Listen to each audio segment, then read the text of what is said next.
E a Skadi tá no modo psicopata e simplesmente dá um soco naquela mina lá, que eu esqueci o nome. O mais brabo disso tudo é que ela dá o soco na mina e ainda dá um corte no Edean, velho.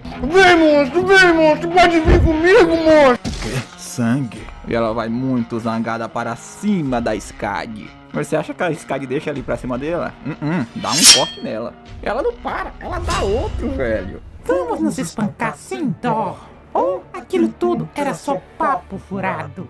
É pensar que nem mesmo esses dois juntos aguentam lutar contra ela. E ainda tem a personalidade da Skadi, né? Que é de uma berserk. Ela sequer está usando a sua força total. É, rapaz, a mina é braba. Embora eles precisam ganhar um pouco de tempo. Mas não vai fazer sentido se todos morrerem ali. E era hora de ele usar o seu último recurso, pois não havia necessidade dele ficar escondendo as suas castas. E ele simplesmente começa a parar o tempo. E a Skadi repara isso, que ele tinha parado o tempo. Ele fala que parou o tempo da Lady Skadi. Ele pede por favor, né? Pede pra ela conversar com eles. O Eugênio, quando olha pra ele, né, fica admirado de quanto de corda que o miserável tem. E meus amigos, o maluco tem 11 cordas. Isso ultrapassa os limites humanos. E será que essa pessoa sequer é um humano? Eu estou com uma sensação horrível. Uma repulsa instintiva. Como se minha alma estivesse rejeitando isso por conta própria. O teorema temporal de Andel. Andel, o sétimo discípulo de Fere, acreditava que em um espaço sem nenhum momentum, o tempo também seria parado. Como eles estão apreciando, né, agora mesmo, né, eles conseguem comprovar que o porquê o Manitum é o tempo não podem ser reduzidos a zero. Mas um truque como esse ainda é possível. Vocês entenderam alguma coisa? Eu não tô entendendo nada, mas... E a Skadi nunca ouviu falar dessa magia antes. Acho que seria melhor, né, ela matar logo ele. E essa magia é proporcional aos seus próprios movimentos. A magia vai deixar o alvo se mover se ele também se mover. Então essa magia só serve para conversar dessa maneira aí. E ele está contando todas as fraquezas da sua magia porque ele realmente só quer conversar com ela. Que mané conversar? Eu quero a porradaria. A Skadi diz só para ele prosseguir. Ele era um sumo sacerdote do Abismo e apóstolo-chefe do deus das pragas, Lord Naran. E ele recebeu o amor avassalador do Lord Naran. E se ele se oferecer como um sacrifício? Conseguirei invocar uma certa praga, capaz de até aniquilar Felívia. Lady Skadi, com seu vasto conhecimento, você com certeza a conhece. Que era a peste negra, que reduziu pela metade a população de um continente inteiro. E se ela for liberada ali, metade da população de Felívia acabaria sendo... Esse cara de tentáculo miserável se atreve a tentar negociar comigo? E a magia do 12 discípulos segue as leis do universo. E ela conseguiu quebrar com pura força física. Ele já manda ela não se aproximar, senão ele vai liberar a praga. Mas ela quer ver ele tentar. Pois ele acha mesmo que ele ameaçando seu território assustaria o suficiente só para deixar alguém com poder maligno como ele sair vivo? Pois ele tá achando que essa covardia dele vai funcionar em qualquer lugar? Ela não vai deixar ele sair dali com vida. E ela não se importava se a metade da população desse território fosse enterrada. Caraca, Skadi, calma lá.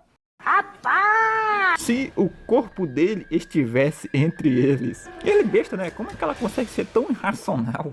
Cara, essa mina aqui tá igual o Brawler, mano. O Brawler só chama Kakaroto. Ela aqui só chama Skadi, Skadi. E lá vai a doidona e o Edean de novo pra cima dela. Seus parasitas, vou cortar cada um de vocês ao meio. Ele diz para pararem, pois eles já alcançaram o seu objetivo. E agora eles iriam recuar. Ele usa sua separação espacial, rachadura do tempo e espaço. É que diz que na próxima vez, né, vai matar ela de uma vez. Sei. Acho que nos encontraremos mais uma vez, cunhada. E eles simplesmente vão-se embora. Ela sabe que magia que ele usou, magia espacial. O cara é cheio dos hacks. Ele diz que a Skadi foi feita de tola, pois a lágrima de Fere não estava dentro da área do tempo parado. Enquanto eles conversavam, o processo de desmantelamento continuou. E ela vê que ele ainda tinha capacidade concluir o processo de desmantelamento enquanto usava uma magia como aquela. E eu, como sempre, me bolando nas palavras aqui, hein, mano? E a lágrima de Feli estava prestes a explodir. E essa explosão será lendária. E Felívia sumirá do mapa sem quer deixar rastros. E ela, muito zangada, pega no pescoço dele. E se é o que ela deseja, ele vai morrer ali. Porque até mesmo depois da minha morte, eu conseguirei liberar a peste negra. Pois pronto, se deixar vivo, ele libera. Se ele morrer, ele libera. É, rapaz, lascou, né? Indignado, né? Porque ele é alguém com suas habilidades necessárias para se tornar uma lenda do mundo da magia. E está usando a sua própria vida como uma isca. E ela começa a ver uma luz dourada. E quando ela olha, o Eugênio estava restaurando a pedra de Felívia. E ela vendo, né, que a pedra de Felívia está se estabilizando. E até mesmo ele, né, só conseguiu forçá-la a sobrecarregar. Mas ele consegue controlá-la, mesmo estando prestes a explodir. Mas ele vê que não é a criança que está controlando. É, na verdade, a Feli e seus 12 discípulos. Eles estão intervindo pessoalmente através daquela criança. E ele precisava avisar o profeta, pelo menos, né, pela parte da sua pupila, que ele conseguiu enxergar. Ele tenta escapar ali, né, da mão da Skadi, pois ele precisava enviar. Ela vê que parece que é um suicídio logo agora, mas o importante agora era o Eugênio. Algum dia você também irá entender. E não importa o quanto você tente, não tem como fugir do destino. Eu vou te matar! E ele pede, por favor, né, para o seu jovem mestre se acalmar. E diz que está tudo bem agora. Tails. Está tudo bem, senhor. Já acabou. Tails. Simplesmente chega a mãe do Eugênio chamando por ele. E o Eugênio, né, vai rapidamente olhar pela janela para ver sua mãe. E a sua mãe tá fazendo um rodo de gente carregar madeira lá, velho. Como assim, cara? E ela se pergunta, né, se seu filhinho já acordou. E ela só acha, né, que o seu filhinho deveria cumprimentar a sua mãe, não é mesmo? E o Tails assustado, velho. Vem, filhinha, vem pros braços da mamãe. Pera, Platão, Platão, espera aí. Ele ainda é o mesmo patrão de antes, quando ele era um bebê. Ele diz não, né, para o seu jovem mestre, pois ele ficou de cama a semana inteira. E ele precisava descansar. Mas ele não tá nem aí, né? Foi direto para os braços de sua mãe. Ele teria perdido um braço se ele acordasse um ano depois. E quando foi que ele cresceu tanto, hein? O Eugênio dizendo que sente muito, pois a culpa era toda dele. Pois o seu irmão tentou proteger ele. E agora o seu irmão está morto. Mas a sua mãe, com um sorriso, né, diz que o seu irmão não morreu. Velho, o maluco foi pé furado e não foi de arrasta. Seguimos o roteiro, rapaziada. Parece que é inverter os papéis. E disse, né, isso mesmo para o Eugênio. E o Eugênio muito feliz, né, pois o seu irmão estava bem. E meio que infelizmente, né, a lança errou por pouco o seu coração. Como assim, cara? E o Eugênio lá, né, tentando abraçar o seu irmão, mas a mãe dele não deixa, né, pois vai abrir o ferimento dele. E aparentemente, a lança ter cravado o ajudou a parar o sangramento. E a Skadi, velho, morreu de rir, né, com a desgraça que foi a habilidade do tio do Eugênio, velho, do Eldean. Ele só não errou o coração, mas também parou o sangramento. Rapaz, eu tô achando que o Edeano que não botou pra matar o irmão do Eugênio não, cara. Só acho. E o Eugênio, que essa cara aí, né, se pergunta se realmente foi isso mesmo. Pois, afinal, o seu tio é um cirurgião. E os danos ao ataque à fortaleza foram rapidamente recuperados. Parte pelos esforços dos guardas, né, que minimizaram os danos, mas também o porquê o verdadeiro alvo da Ordem Eterna era, desde o começo, a Pedra Guardiã, a Lágrima de Felin. E, infelizmente, contaram para o Eugênio, né, que a pedra foi destruída enquanto ele estava apagado. A explosão será lendária. O lado bom, né, que evitaram que a pedra explodisse. E era uma pena, né, que a pedra guardiã de Felívia tenha sido destruída. E a sua mãe se pergunta se o Eugênio não se lembra do que aconteceu. Parece que ele não se lembra não. E aquilo não era um problema tão grande assim. O verdadeiro poder que protege Felívia dos monstros do abismo não era a pedra guardiã e sim os valentes guerreiros que lutam na linha de frente contra o abismo. A linha de frente do extremo oeste, onde milhares de monstros atacam, que alcançaram uma vitória memorável, sofrendo danos mínimos graças ao apoio rápido do seu irmão. E eles podiam dizer, né, que ao menos as causalidades humanas foram reduzidas. Mas não importa o quanto elas tenham sido reduzidas. As vidas perdidas pela guerra não foram poucas, longe disso. Naquele dia, Felívia perdeu 21 membros nobres do Conselho da Família e centenas de guerreiros corajosos. E aqueles desgraçados da Ordem Eterna mataram o avô deles. E ele grita para o Eugênio dizendo que ele vai se tornar mais forte, muito mais forte do que ele, para garantir que sua família nunca passe por uma humilhação dessas novamente. Ele diz que também ficará muito mais forte, forte o suficiente para fazer a Ordem Eterna pagar. Mesmo assim, será que ele consegue ficar mais forte do que ele? Ele diz que ele só tá um pouco na frente. Ele iria o alcançar rapidinho. Cara, adorei a rivalidade desses três. Ele diz para o Eugênio não ficar se achando, só porque ele entrou na escola de magia. Ah, a escola de magia. Eu não vou para lá. Eu vou ficar aqui e proteger Felívia também. E os dois ficaram admirados e eu também. Ele diz lá, né, que após todo o esforço que ela teve para ensinar ele fala que sente muito para sua professora. E agora ele acha que finalmente entende o verdadeiro significado de responsabilidade. Pois todo mundo está fazendo coisas que eles não querem para proteger o que consideram preciosos para eles. Mas ele acha que está sendo muito egoísta. Nascer em uma família nobre com um dever tão pesado. E ele só está fazendo o que ele quer. Você só está falando isso para a mamãe ouvir, não é? E ela vê que ele reclama igualzinho ao pai dele. Ela diz para ele parar de incomodar a professora dele e ir com ele para tomar um pouco de ar fresco. E eles vão ver a vista da cidade. E ela se pergunta se aquilo não é legal. Ele diz que é. E ele se pergunta do que ela queria conversar com ele. E de o porquê que ela chamou ele até ali. E era sobre, né, ele desistir de ir à escola de magia. E pergunta se ele está fazendo aquilo para se vingar do Edean. Ele diz que, é claro, né, que ele precisa se vingar. Algum dia ele vai fazer ele pagar. É mesmo? Para ela, em vez de se vingar, né, parece mais que o seu coração está cheio de confusão. Se perguntando, né, de o porquê o Edean não matou o seu irmão, coisa do tipo. E ele já fica feliz, né, porque parece que ela acha, né, que também o seu tio o poupou o seu irmão. Ela acredita que só foi uma coincidência. É meio improvável. Então, por que, né, o seu tio... Ela vê que ele parece muito curioso, não é mesmo? Aquele cara matou dezenas de pessoas da nossa família. Por causa dele, centenas de guerreiros estão mortos. Cara, ela simplesmente mete um murro no Eugênio e diz que ele estava mais preocupado do fato do que ele poupou o irmão dele.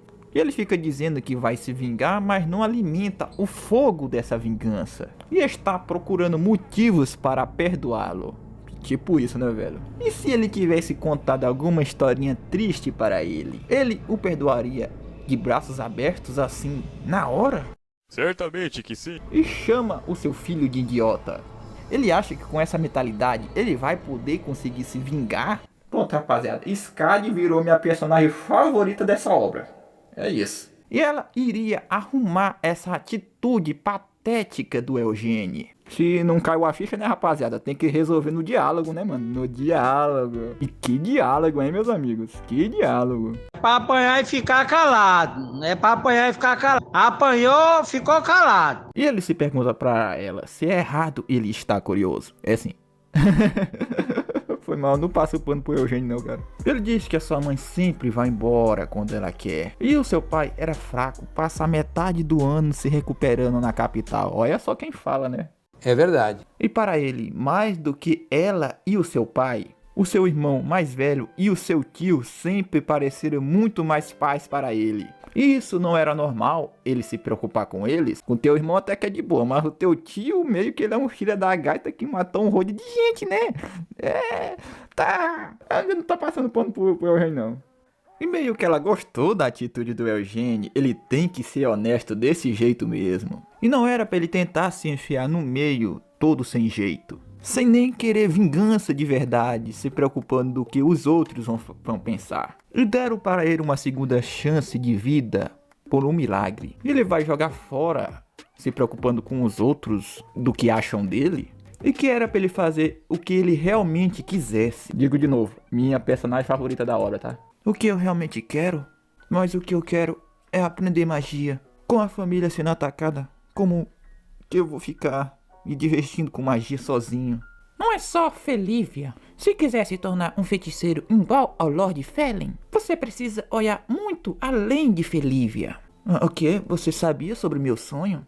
Mas é claro que ela sabia, né? O seu irmão contou para ela. E ainda mais, né? Ele deu um discurso de todos os tipos de história de quando ela perguntou sobre. Eu acho de todo envergonhado se pergunta se ele contou só pra ela, né? Não contou pra cidade toda ou não, né?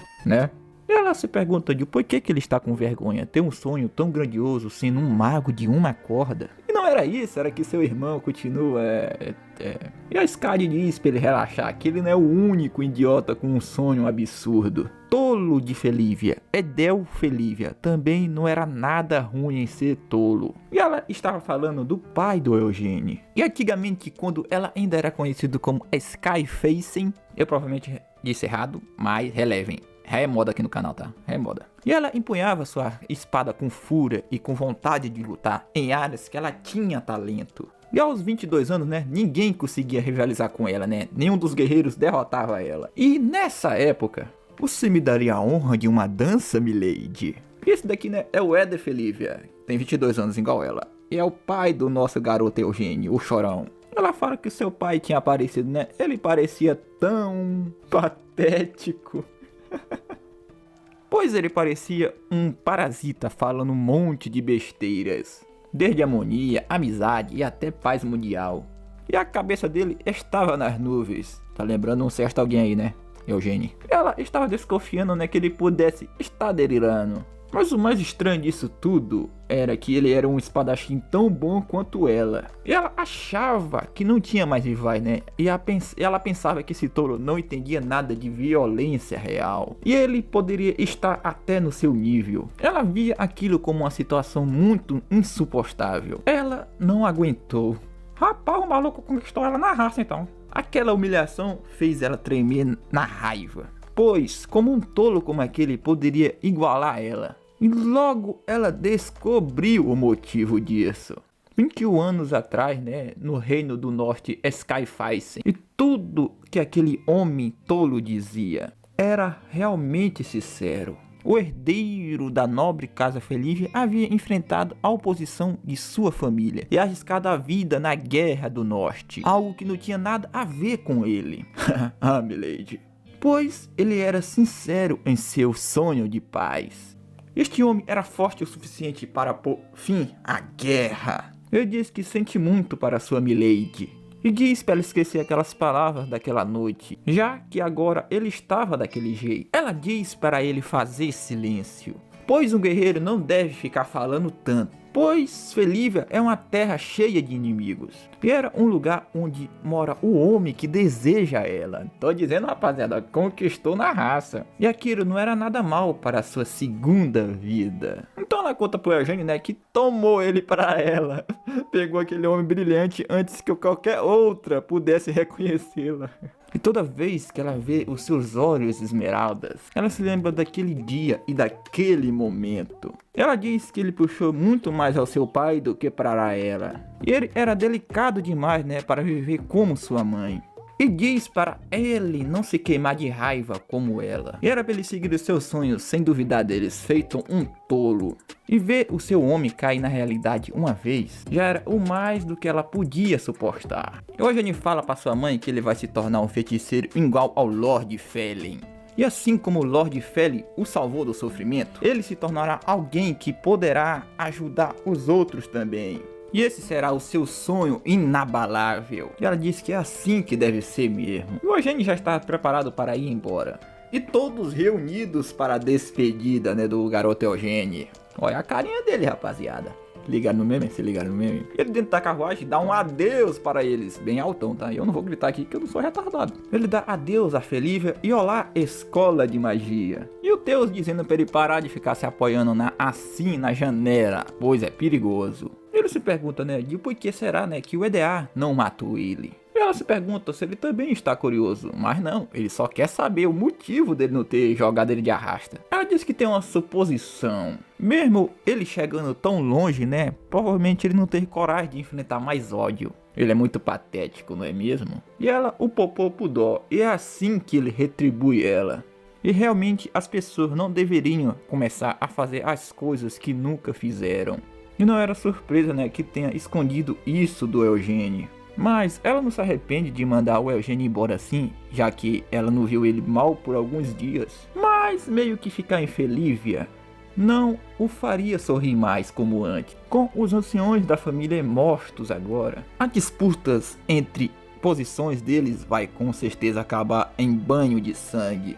E quem vai devorar isso deve ser, naturalmente, o próprio mestre de Felívia. E ele não estava nada feliz, né, de usar o legado dos seus companheiros que lutaram até recentemente. E para ser nobre, ele precisa ter coragem até mesmo de empunhar o rei pelas costas, não só os seus companheiros. Ela vê que ele puxou para ela pela metade. Então ela decide, né, deixar um motivo para ele ser implacável. Vocês entenderam? Na extremidade sul do horizonte, ela viu a barreira separada, o abismo do horizonte desmoronar. E o abismo também olhou para ela através das rachaduras da barreira. E a experiência de sentir a sua existência se tornar tão insignificante foi algo novo para ela. Ela estava basicamente admitindo que ela também sentiu medo. Nem o seu próprio filho acredita que absurdo que ela está dizendo. Ela sente medo? Mas ela não estava brincando, ele acha que ela correu até ali só para brincar? Pois em breve haverá uma guerra com o abismo, que fará a Guerra do Norte de 21 anos atrás parecer um passeio no parque. E a agitação repetida entre os adoradores do abismo provavelmente não é algo em sem relação. E ele se pergunta se seu pai sabe sobre isso também. Mais ou menos isso, né? Pois o que ela acabou de dizer foi baseado no que o seu pai calculou. E a outra metade que ela viu no extremo sul foi enviado com o Eugênio. Então, quando se encontrarem na capital, o pai dele vai descobrir. Velho, e o maluco do Eugênio começa a balançar o caixote, velho. Meu Deus, que garoto retardado. E o Teus tenta dizer que aquilo ali é um presente da Lady para o Lorde. Ele não pode ficar balançando daquele jeito. E o Eugênio tava muito curioso, né? Ele queria abrir pelo menos uma vezinha para dar uma olhadinha. E o Teus disse que nem é pra ele sonhar com isso. Não abre isso aí, moleque. Não abre. Sua criatura patética. Se pelo menos no lugar do Edel, naquele dia, estivesse sido você, uma desgrama para os Felívias, seria melhor se você fosse de arrasta. E o EDA volta a si e vê o Eugênio, bebezinho. Tchau. Isso que chamamos de momento fofo, né, rapaziada? O mesmo sonho. Mesmo depois de ele completar a sua vingança, né, ele não consegue escapar do passado, pois sua vingança sempre foi sem sentido no final. Ele se pergunta o que está havendo com o Slan. Ele se pergunta se o EDA está bem. Ele está exatamente como ele vê. Ele se pergunta se ele veio ali pessoalmente só para perguntar como ele estava. Mas ele diz que claro que não. Era a respeito ao milagre que a criança chamada Eugênio causou, que havia sido presenciado pelo ancião de Naran. E o profeta deu o seu veredito. Ele disse para o EDA não se preocupar. E ele já esperava por isso, né? Pois afinal o Eugênio é só uma criança. Mas então, por que você veio pessoalmente entregar essa mensagem para mim? Bom, ele pensava, né, que ele estivesse curioso sobre isso, pois ele era o seu amado sobrinho, não é mesmo? E ele espera, né, que nada de ruim aconteça com ele. E foi de base, meu camarada, o EDA matou ele. E muito zangado chama o Slan de maldito. Aí ele se lembrou, né, que o Eugênio ia para a escola de magia. Ele disse para contatar o tal de Easy-1 na capital. Nem a pau que eu vou lembrar o nome desse menor, velho. Ela disse que entendido para o seu Lorde e pergunta qual mensagem ela deve entregar para ele. Ele diz, né, para dizer para ele proteger o Eugênio a todo custo, nem que custe a sua vida que ele deu para ele. E essa garota, eu acho que é uma garota, tá lá olhando pelo olho, né, sobre o Eugênio Felívia. E diz que parece que o Eugênio é favorecido pelo Felin. Mas se o profeta disse para eles não se preocuparem, pois ele com certeza não irá afetar onde realmente importa. Mas também não há um motivo para deixar uma pedra na estrada, só porque ela não bloqueia a passagem. Especialmente, né, se essa pedra estiver no seu território. Ela ou ele, né, deixará esse assunto nas mãos do Souye. É pra se livrar dele silenciosamente. Mano, pior que é ele mesmo. Ele disse que o desejo dele é uma ordem, o apóstolo Irlan. E ele conhecia a pessoa certa para o trabalho. Reino de Embrônia, capital Herat. E Eugênio, admirado que ali era a capital Herat. E tinha muitas coisas para o Eugênio ver. Uau, Teles! É ele um gato, um gato! Ei, Deus, prova esses peitinhos de lagarto aqui gelatilosos. Não é engraçado? Mas ele entendia a empolgação dele. Mas era muito perigoso ele agir dessa maneira descuidada na capital. Concordo? Pois a capital é grande e lotada. E estava cheio de todos os tipos de pessoas perigosas. Nobres e nobres obcecados por autoridade. Mercadores corruptos movidos pela ganância. Não era muito diferente de bandidos e magos perigosos que fariam qualquer coisa por suas pesquisas. Isso sem contar do fato que está transbordando a escuridão do submundo. A cidade do crime. E esse era o outro nome da capital Herat. E se ele ficar agindo como um caipira, ele vai acabar sendo roubado. Ele precisa manter os seus olhos abertos. Entendi, Telus. Os seus preconceitos são bem sérios, hein? Melhore, amigo. Melhore. Pode até parecer isso, mas necessariamente a gente tem que ser cauteloso. É só isso. Com licença, senhores. Eu estou com muita fome. Vocês poderiam me dar algo, por favor? E o Teus já disse pra ele cair fora, né? Que ele não sabe quem é essa pessoa. Mas o Eugênio é muito ingênuo, né? Diz que tem espetinho sobrando. Por que ele tá falando isso aí pra criança? Ele diz que ele é o jovem mestre da família Felívia. E o mano já tava roubando a maleta. Rapaz. E hoje a gente vê, né, que ele é um abatedor de casteira. Ah, é o abatedor de mala, né? Porque ele tá roubando a mala. É verdade. E o moleque simplesmente começa a sair correndo. E a menina, né, diz que eles são idiotas caipiras e sai dando língua ainda, velho. O que é que o Tails vai fazer, né? Pois o presente do Lord está lá dentro daquela mala. E o Eugênio faz uma cara de sério e diz que vai pegar de volta. Mas ele diz que não, pois ele tem que se registrar na escola de magia ainda hoje. E para onde ele está indo? Tinha alguém observando tudo. Ele diz que é só para eles relatarem para os guardas. Diz para ele voltar logo aqui. Ah, que quanta barulheira. Pega o ladrão de mala, rapaziada. Ei, parado aí. Caraca, ele é muito rápido. Como se esse caipira conseguisse me seguir pelos becos. Mesmo que ele tentasse continuar, né, despistando ele enquanto ele corria, o Eugênio ainda continuava na sua cola. Conforme ele enfrentou batalhas, né, os seus sentidos se aprimoraram. Até mesmo os seus movimentos musculares e as vibrações das cordas. Ele começou a ver muito mais. Ele pode até tentar confundir ele com as pegadas falsas. Mas aos seus olhos, os rastros reais estavam claros como o dia. E combinar esses rastros revela a verdadeira direção que ele foi. E o Eugênio finalmente encontrou o pirralho, ladrão de mala. Mas ele fica admirado com o que ele vê. Tinha um garoto segurando o braço do pirralho que tinha roubado a mala. E dá um olá para o Eugênio. Ele se pergunta se era esse cara que ele estava perseguindo. E chama ele de Eugênio Felívia. Parece que ele vê, né, que é a primeira vez dele na capital. Ele precisa ter cuidado, pois tem muitos lixos como ele. Cara, o Eugênio simplesmente bate na mão do cara que ajudou ele e pergunta o que ele está fazendo com uma criança. E ele se pergunta, né, do porquê que ele está bravo com ele. Eu também queria saber, ele ajudou. Chega!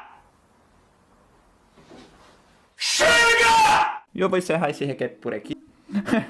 Fica com a próxima parte aí se vocês quiserem ainda, tá? Dessa obra. Eu já tô desistindo da obra, tá, mano? Mas se vocês quiserem, eu trago, tá? Livre espontânea vontade. Deixa o like, se inscreve. Fui! É pra apanhar e ficar calado. É pra apanhar e ficar calado. Apanhou, ficou calado.